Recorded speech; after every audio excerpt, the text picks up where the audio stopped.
اعوذ باللہ من الشیطان الرجیم بسم اللہ الرحمن الرحیم واللہ خلق کل دابۃ من ماء فمنہم من یمشی علی بطنہ ومنہم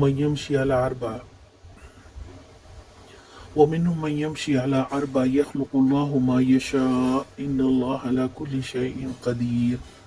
اور اللہ نے ہر جاندار کو ایک طرح کے پانی سے پیدا کیا ہے، کوئی پیٹ کے بل چل رہا ہے تو کوئی 2 ٹانگوں پر اور کوئی 4 ٹانگوں پر۔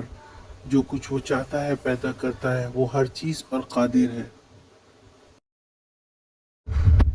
پانی کی اہمیت کا بیان ہے کہ ہر جاندار کی بنیاد پانی ہے، اس کی بقا پانی پر ہے۔ انسان کا جسم پانی کا دریا ہے، اس میں سیل کام کرتے ہیں جس میں اس کی مقدار کا اندازہ اللہ حکیم و علیم نے کیا ہے۔ جانداروں کی بناوٹ کا بھی بیان ہے کہ اللہ تعالیٰ کی قدرت و قوت ہے کہ اس نے مختلف قسم کے جاندار پیدا کیے ہیں، کوئی 2 اور کوئی 4 ٹانگوں والا ہے تو کوئی پیٹ کے بل رینگ رہا ہے۔ گو کہ تمام اختیارات اللہ سبحانہ و تعالیٰ کے پاس ہے، وہ واحد و یکتا ہے اپنی قدرت کاملہ میں۔